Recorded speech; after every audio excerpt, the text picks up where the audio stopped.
بسم اللہ الرحمن الرحیم۔ السلام علیکم ناظرین، آج کی ہماری علمی بیٹھک کا موضوع بیت اللہ کے حج کے بارے میں ہے کہ حج کے ایام قریب آ رہے ہیں، حج کے فضائل کیا ہیں؟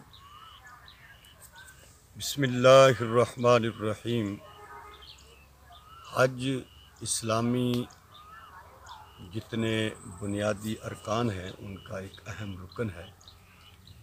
جس طرح اللہ جل شانہ نے نماز کو فرض کیا ہے، زکوٰۃ فرض ہے، رمضان کے روزے فرض ہیں، اسی طرح اللہ پاک نے اپنے پاک کلام میں سورہ آل عمران میں ارشاد فرمایا ہے، وَلِلَّهِ عَلَى النَّاسِ حِجُّ الْبَيْتِ مَنِ اسْتَطَاعَ إِلَيْهِ سَبِيلًا، کہ اللہ کے واسطے بیت اللہ کا حج کرنا فرض ہے ان لوگوں پر جو اس کی استعداد اور طاقت رکھتے ہیں۔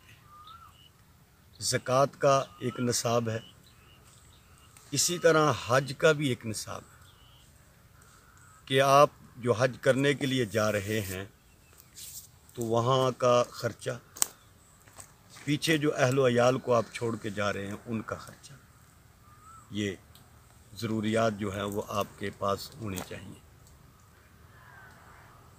نبی کریم صلی اللہ علیہ وسلم نے اس کے بہت زیادہ فضائل مناقب بیان فرمائے۔ حضور علیہ الصلاۃ والسلام نے فرمایا کہ جس آدمی کے پاس سامان ہو اور سواری بھی ہو، استعداد ہے اس کے پاس، اور وہ حج کرنے کے لیے نہیں جاتا، تو فرمایا کہ کوئی فرق نہیں پڑتا کہ وہ یہودی ہو کر مر جائے یا عیسائی ہو کر مر جائے۔ جامع ترمذی میں یہ روایت موجود ہے۔ پوچھا گیا رسول کریم صلی اللہ علیہ وسلم سے کہ کون سی چیز حج کو واجب کر دیتی ہے، ضروری کر دیتی ہے؟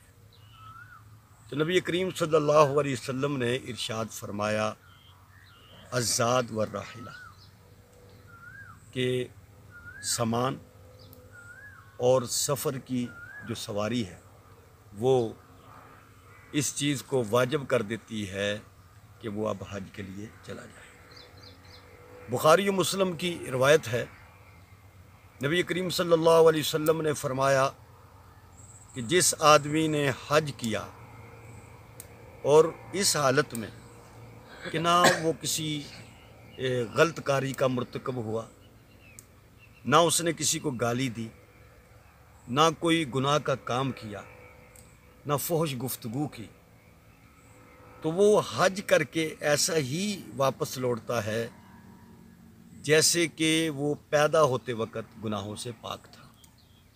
تو کتنی بڑی فضیلت ہے، یہ بخاری و مسلم میں روایت ہے۔ نبی کریم صلی اللہ علیہ وسلم نے فرمایا، حج اور عمرہ کرنے والے یہ اللہ کے مہمان ہیں، اگر وہ اللہ سے دعا کریں تو اللہ ان کی دعاؤں کو قبول کرتا ہے، اگر وہ اللہ سے بخشش و مغفرت کا سوال کریں تو اللہ پاک بخشش و مغفرت کو کے فیصلے فرما دیتا ہے۔ نبی کریم صلی اللہ علیہ وسلم نے فرمایا کہ جب کسی حج کرنے والے سے تمہاری ملاقات ہو تو اسے سلام کرو، مصافحہ کرو، اس سے اپنی بخشش کی مغفرت کے لیے دعا کا کہو کہ بھئی ہمارے لیے دعا کرو، اللہ ہمارے گناہوں کو معاف کر دے، اللہ ہماری بخشش کر دے۔ کیوں؟ اس لیے کہ وہ اس حالت میں واپس آ رہا ہے کہ اللہ نے اس کے گناہوں کو معاف کر دیا ہے۔ تو یہ حج اصل میں اللہ کا دیوانہ بن کر دو چادریں لپیٹی ہوئی ہیں، اپنا گھر بار چھوڑا ہوا ہے اور لبیک اللہم لبیک کے ترانے زبان پر جاری ہیں، اور دیوانوں کی طرح۔ اور یہ دیوانہ کوئی دنیا کا دیوانہ نہیں ہے، یہ اللہ کی محبت کا دیوانہ ہے۔ اور حج جو ہے یہ سارا ہے ہی ایک دیوانگی کی ادا ہے، ایک گھر کے چکر لگا رہا ہے دیوانوں کی طرح، صفا مروہ پر دوڑ رہا ہے دیوانوں کی طرح، پھر میدان میں جا کر ٹھہر گیا ہے، پھر کینکریاں مار رہا ہے۔ تو یہ سارے اعمال ایک دیوانے جیسے ہیں، اور یہ دیوانگی اللہ کے لیے ہے۔ اور اللہ کو اپنے بندے کی یہ ادا بہت پسند آتی ہے، اس لیے اللہ اس ادا پر اپنے بندے کے گناہوں کو معاف کر دیتا ہے۔ اسی لیے اللہ پاک کے نبی کریم صلی اللہ علیہ وسلم نے فرما دیا کہ حج اور عمرے کرنے والے یہ اللہ کے مہمان ہیں۔ آپ کا مہمان آ جاتا ہے، آپ خوش ہوتے ہیں۔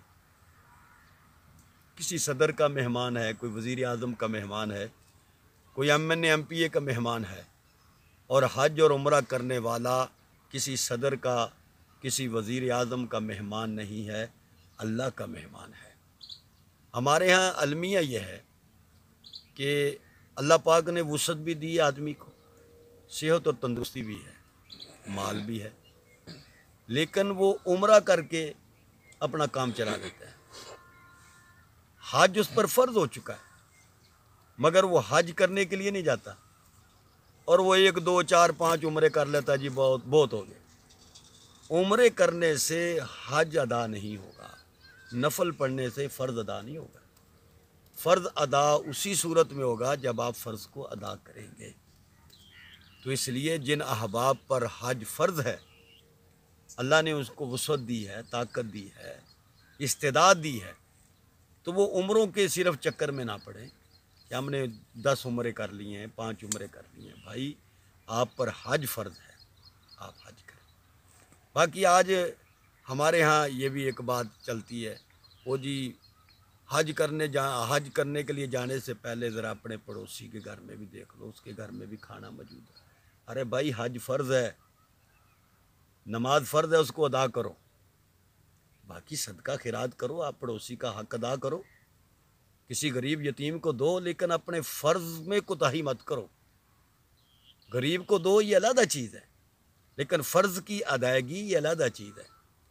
بڑے وہ سوشل میڈیا میں بڑی پوسٹیں وغیرہ آتی ہیں، جی وہ حج کرنے کا کیا فائدہ، آپ کے گاؤں میں، آپ کے شہر میں، آپ کے محلے میں غریب ہے، یہ ہے، اس کی ضروریات پورا کرو۔ تو بھائی یہ سب شیطان کے پروپیگنڈے ہیں۔ جب آپ پر نماز فرض ہے تو آپ پہلے نماز ادا کریں، آپ پر حج فرض ہے تو حج ادا کریں، صدقہ اور خیرات کرنے کے لیے زکوٰۃ ادا کریں، اللہ نے وسعت دی ہے، اس میں سے پیسے نکالیں۔ جب آپ اتنا مہنگا موبائل، ₹1,00,000 کا موبائل لے رہے ہیں، 70-80 ہزار روپئے، اس وقت حج یاد نہیں آتا، اس وقت کوئی غریب آپ کو یاد نہیں آتا، اس وقت کہتے ہیں نہیں مہنگا موبائل ہونا چاہیے، مہنگی گاڑی ہونی چاہیے، 30 لاکھ کی، 1 کروڑ کی گاڑی لے لیے، اور بات جو ہے وہ حاجی پر آ جائے گی، بات نمازی پر آ جائے گی۔ ایسی بات مت کریں، یہ شیطان کے پروپیگنڈے ہیں، اور شیطان کے پروپیگنڈے کا شکار مت ہوئیں۔ جس کے اوپر حج فرض ہے وہ حج ادا کرے اور اللہ کی رضائیں حاصل کرے، اور وہ جو مناظر ہیں، اللہ کی رحمتیں نازل ہو رہی ہوتی ہیں بیت اللہ پر اور حج کرنے والے پر، ان رحمتوں کو سمیٹیں۔ اور یہ سمیٹنا، اور جب آپ واپس آ رہے ہیں، اللہ پاک اتنا آپ پر خوش ہے کہ اللہ نے آپ کے سارے گناہوں کو معاف کر دیا۔